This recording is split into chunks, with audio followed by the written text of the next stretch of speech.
Linda Barcz from the Barcz Company is here today. We're taking your calls at 270-9933. Look at this lovely festive fall display you brought today. There's color all times of the year. It's the best time of the year, isn't it? It really is. I love October, I really do.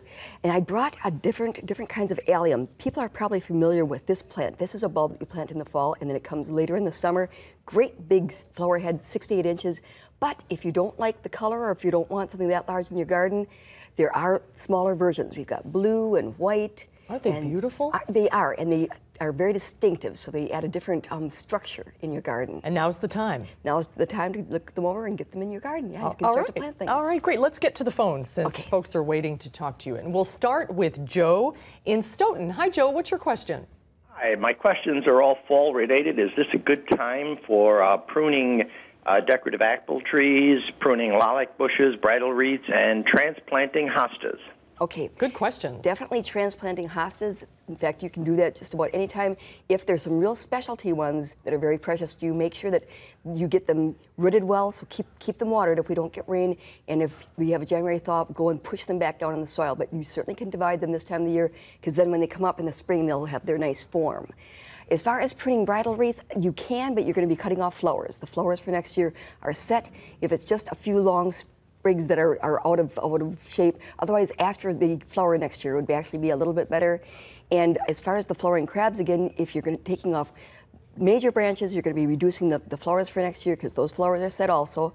But if it's water sprouts, things that are growing up where they shouldn't be, this is a great time of year, because the leaves will be dropping. Lilacs, again, I would wait to do that until after they get done flowering. Okay. Unless you have one of those new boomerangs, and then you can prune that, because they're interesting. They keep blooming all season. Okay. All right. Yeah, it's a busy time. There's Yes, lots to do. Lots to do. Nancy in Wanakee, you're next. Hi there. What's your question? Hi, Susan and Linda. My question is about a fir tree, like a blue spruce. I'm wondering if we can top it and trim it on all sides at this time of the year. Well, you can prune that. You can shear those plants, but you shouldn't really. Topping is, unless it's a small plant and you plan on eventually working from the ground to a ladder, and then eventually with a skyworker, because they continue to get larger. If you really want a spruce that is going to be smaller, look at some of these dwarf conifers that are available. They grow much more slowly. They aren't going to fight you in terms of getting too large. So there are other options. But if this is something that you have, you can do it now. But this may be getting to a point where you don't want to shear it really hard, because you're going to be opening up new foliage that hasn't been accustomed to the weather. Okay. All right, we're having a little trouble with the phone identifying who's on the line here, but can you hear me? Yeah. I'm sorry, what's your name and where are you calling from? Jerry from Fall River. Hi, go ahead. What's your question? I have a border of Black Hill spruce trees that face south, and I planted them about 2 years ago, and I fertilized them with the fertilizer spikes this spring, and they're turning brown from the inside out. Okay. All right, good. I'm glad to hear that it's from the inside out, because spruce trees, it's always important to remember that all of those evergreens only hold their needles for so long, and the white pine are the ones that are most dramatic, the yellow and drop.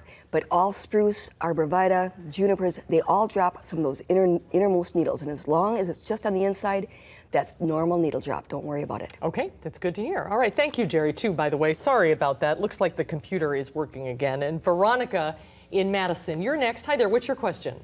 Good afternoon. My question is, should we cut back the hosta or just let it rot on the plant through the winter? Okay, I usually cut those back just because I don't have enough time in the spring, and they really turn pretty slimy after the frost hits. So you could do it; it wouldn't hurt the plant, but I usually do it in the fall. So if you leave it alone, if you choose not to do anything, you're not hurting the plant. That's what you just said? As long as you pull it off before the new growth comes in the spring, because you don't want that covering up the new growth. All right, great questions, everybody. Thank you so much for your calls. We're out of time, but if you're on the line, stay on the line, and Linda will talk to you in the newsroom. Thanks, Linda. You bet. We'll see you next week. All right.